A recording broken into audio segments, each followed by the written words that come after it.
How's it going? Once again, my name is Gabe, and today I just kind of wanted to take people through the counterpart of my 700-day Whoop review, which was going to be linked probably up here, I think is the correct corner for it. And it is going to be what I wear on the other wrist or the other arm, my Apple Watch Series 4, that I've been wearing for around 1,500 days, or about 4 years, just about. I got it when I was right in the spring of my senior year of high school. I'm now in the spring of my senior year of college, and I graduate in about 10 days. So I want to take through some of the use cases, the reason why I went with the Apple Watch, some of the advantages that it had at the time, some of the disadvantages that it had, and some of the questions, comments, concerns, or praise that I have for it. So without further ado, let's take a little sip. Get ready to sit back, relax, and listen to a 22-year-old tell you why you should or shouldn't get an Apple Watch if you're on the fence. Also, if you guys want to consider subscribing, should be a card up there. Feel free to check it out or subscribe down below. Honestly, helps out a lot, but you don't necessarily have to do it. Now, I am going to turn away the viewfinder. That way I just don't even look at myself. So instead, I look at the camera and I'm not looking over there. But honestly, when I was looking for, wearables or something at the time, really being on the iPhone already, it was kind of just a done deal to go with the Apple Watch. The Whoop wasn't really existent during my senior year of high school. Wasn't really that widespread, and it didn't have a lot of features that I wanted. I really just wanted something for notifications, something for my heart rate, just general tracking, general information, general data. And it absolutely filled that niche. Did I think I was going to use it as a fitness tool or a tool for anything else? Nope, definitely not at the time. And I'm glad I went into it with that intention. Some of the advantages that it had over anything else at the time, and why I still wear it today, is it is absolutely great for decreasing the amount of time that I spend on my phone. Whether it's just I'm driving and I need to change a song on Spotify, keep the hand on the wheel, one tap, I know where skip is. If I'm going into the sauna or something like that, I can attach headphones, run headphones off of Bluetooth onto here, podcast ripping in the sauna, boom. Easy 20, easy 30, in and out of the sauna, just like that. If I just don't want to have to look at my phone for notifications, feel a little buzz on the wrist, look at it, kind of a useless notification, dismiss it. There actually was a notification on my wrist. That was just very well timed and for comedic purposes. When it came to things like that, the Apple Watch did absolutely fantastic. Do I really think that it excels in anything away from that? No, not really. In essence, it's just, at least to me, a gigantic notification hub that's on my wrist, so I don't even have to take my phone out of my pocket or look at my phone that much. I can use it to skip songs, I can use it to start-stop workouts. And honestly, I do like filling up the rings, even though it is stupid. So now I can get into some of the disadvantages or, reasons that you might not want to go with an Apple Watch. Both an advantage and a disadvantage to it, I would say, is the durability of it. This is my second Apple Watch Series 4. I got Apple Care on my first one. Absolutely murdered the first one. If I can get a video or the picture of it, should be up here somewhere on this side of the screen. And this happened when I was working at Amazon during summer of 2020, when everything was on lockdown and there wasn't much to do. Someone just kind of tossed a box my way, went to catch it, and smacked it on a shelf. Absolutely murked it. But then that means I've had this one from 2020 until now, 2023, so 3 years. And I will try and show you guys a video of just kind of the condition and state that it's in. I don't think that I'm a very careful person in general, or that I take, excessively good care of this. It's tapped walls. It's with me through pretty much every single workout. It's with me when I take showers, so it's getting soaked. It's gone in pools, it's gone in the sauna. It just gets absolutely ripped on in the sauna, like I said before. So it gets high temps. It's been here through me with Wisconsin winters where it's seen low temps, zeros, negatives. It's kind of seen it all, so it's kicking. Another big disadvantage is battery life. Now, even when it was new, we're talking like 1-2 days of battery life. Now, firm 1 day, you gotta charge it every single night. And, you know, I don't think it would be good to track sleep. Maybe it would be great, but then you'd have to take it off once you're in the morning to get it to recharge back up, so then it's good to go. Also, I don't think it's that comfortable to kind of sleep in or do anything with. It definitely, like, it does good at forming to your wrist, but it's definitely not super comfortable. And that kind of brings me into another big thing, is that its charge times aren't terrible. It doesn't charge super fast, so if you are someone that wanted to use this to track your sleep instead of like an Oura Ring or a Whoop, you would have to take it off in the morning. But if your time in the morning is pretty short, I would have my own concerns about its ability to get enough charge to be able to go throughout your day, depending on how long your day is. If you're working like 9 to 5 or you're gone for a long portion of time, it's probably not making it through the rest of the day given that amount of charge time. Then, you know, another big one is the accuracy of any data that it says it displayed. For example, today it's saying that I burned about 1,400 active calories. I've been moving for 13 hours, and I've exercised for 191 minutes. I don't think any of that's pretty accurate. I think that its calorie figures for workouts are massively overhyped.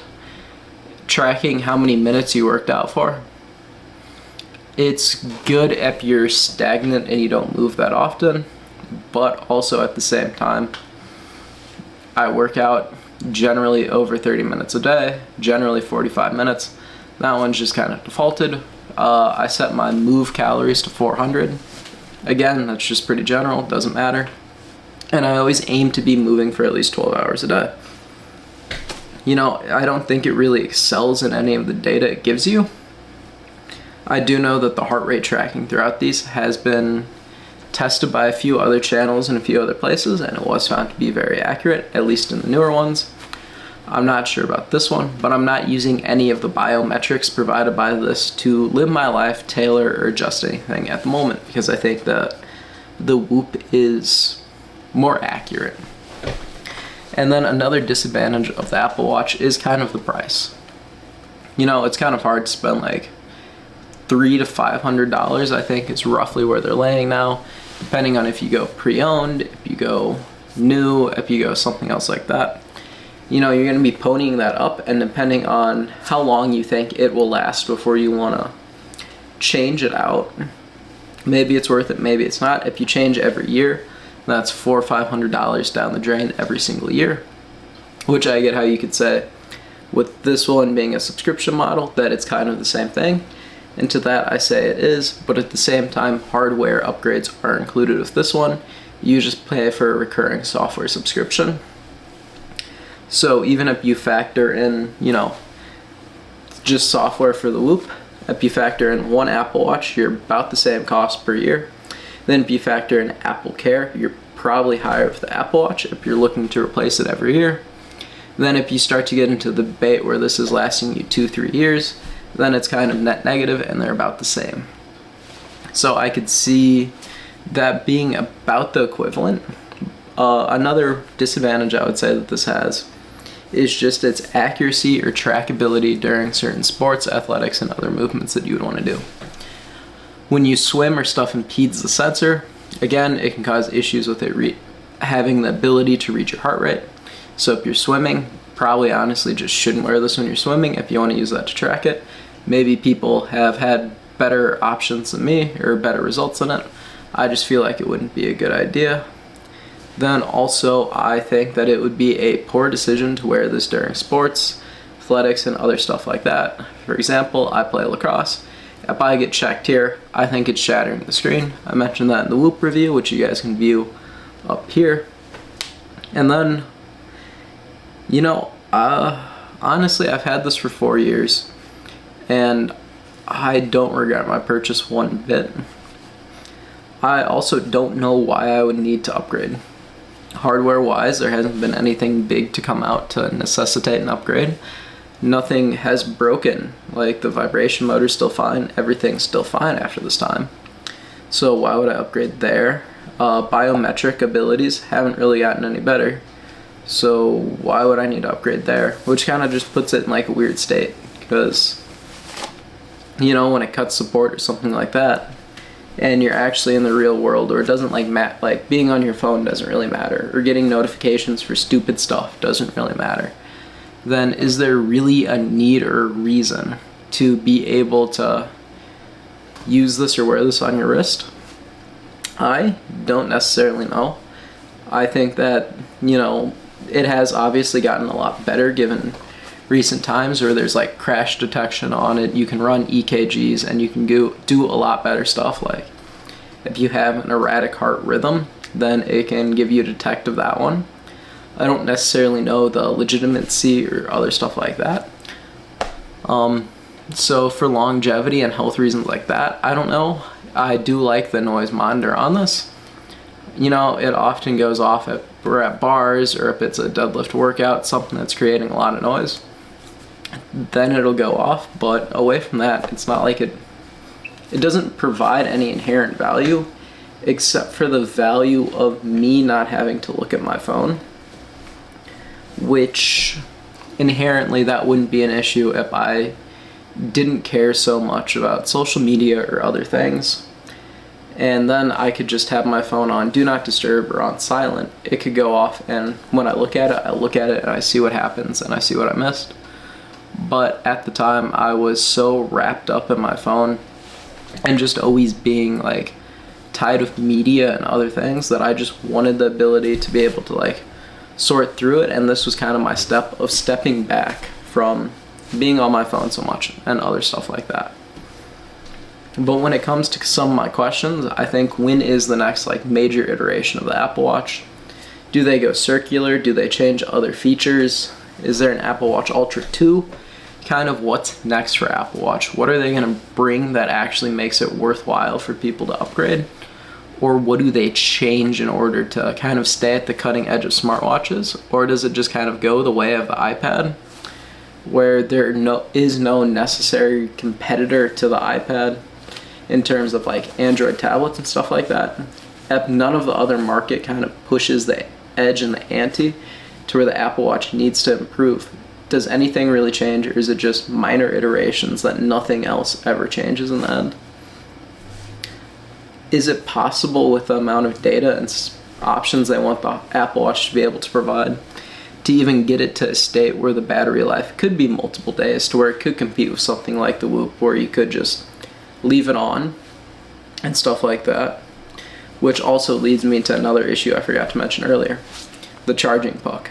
It's the same thing as the Whoop, where you have to have the charging puck for this one. I think the newer ones might have the ability to charge with like Qi charging or other stuff like that, but having to have the like little charging puck with you absolutely kind of sucks if you're traveling and other stuff like that.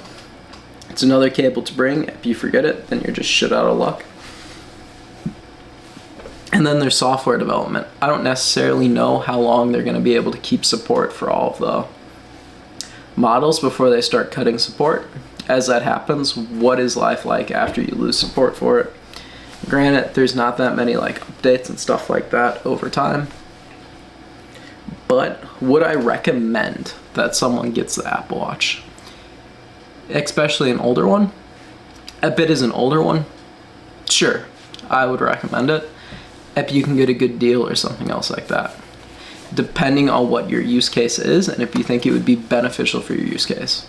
If you're looking to buy new, upgrade often, and you think it's going to bring a big value to your life, I would really look into close for it. Because if I were at the point where I was now 4 years ago when I decided to buy this my senior year, would I buy it?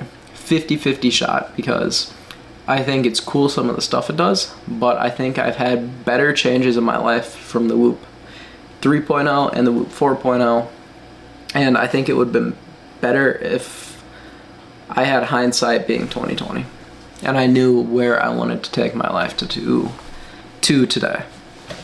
But with that being said, I hope you guys have a great day, and I will do a maybe comparison video, a short one, in between the Whoop 4.0 and the Apple Watch Series 4, as well as Apple Watches in general, just so there's a general comparison on the channel. And if that does get posted, I will try and get that here, up in this corner. or linked to the video, but honestly, I don't know if there's a big reason why you would want a Apple Watch. So with that being said, it is still on my wrist for a reason. I do like it, I do enjoy it, I just don't know if I would recommend it to people. But hope you guys have a great day.